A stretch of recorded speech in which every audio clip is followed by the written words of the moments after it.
Sunan Gunung Jati dikenal oleh masyarakat Jawa sebagai salah satu wali songo yang terkenal dengan cara berdakwahnya melalui jalur politik.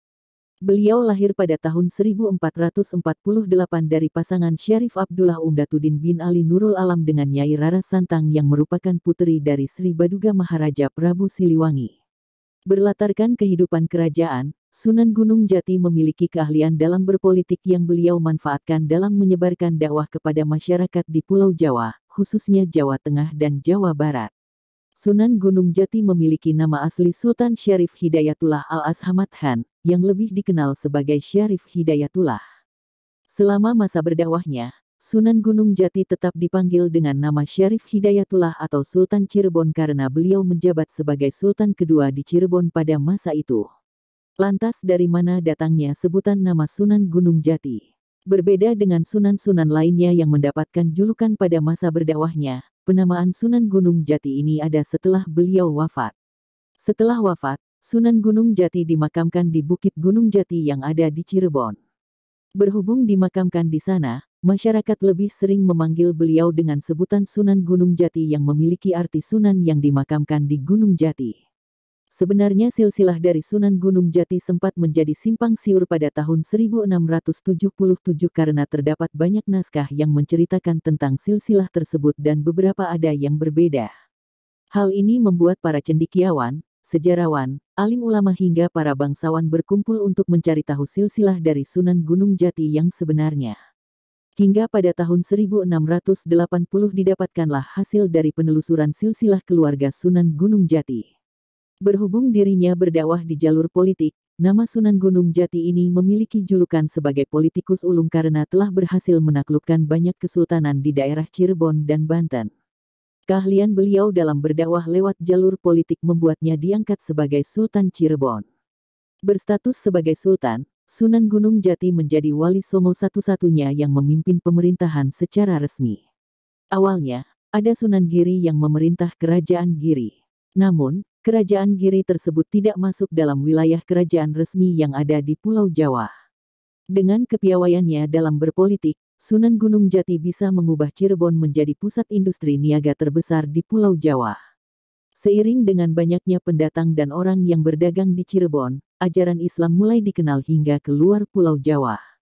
Saat menjabat sebagai Sultan Cirebon, beliau membangun banyak masjid dan pesantren di daerah Jawa Barat dengan basis dakwah yang berlokasi di Cirebon. Beliau juga menerapkan ajaran Islam dalam setiap transaksi jual-beli, sewa-menyewa, hingga bagi hasil dengan menggunakan akad. Sunan Gunung Jati juga telah mengubah sistem dan struktur kepemerintahan dengan dasar kekuasaan religius yang mengajarkan kalau kekuasaan bukanlah berasal dari manusia, melainkan dari Allah SWT. Ajaran ini membuat pemerintahan yang dijalankan bisa terhindar dari hal-hal buruk atau sifat tidak terpuji yang dilakukan oleh pemegang kekuasaan.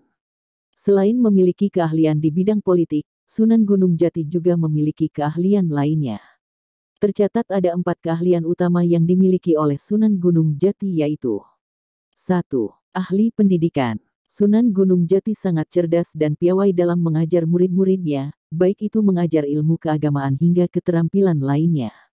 Berkat cara mengajarnya yang piawai inilah para muridnya yang berasal dari luar daerah bahkan rela datang ke Cirebon pada malam Jumat setiap 1 bulan sekali untuk mendengarkan pengajian dari Sunan Gunung Jati. Hingga kini, tradisi menggelar pengajian sebulan sekali masih ada dan banyak yang melakukannya meski yang mengajar bukan Sunan Gunung Jati. 2. Ahli bahasa. Sunan Gunung Jati sangat lihai dalam berbahasa, tak hanya bahasa daerah saja, tapi juga bahasa asing. Diketahui beliau telah menguasai hingga 99 bahasa. Hal ini dikarenakan, beliau merasa harus menguasai bahasa lain supaya memudahkan dalam berkomunikasi, berdakwah, hingga membuat kesepakatan politik nantinya dengan pihak lain. 3. Ahli ilmu kedokteran.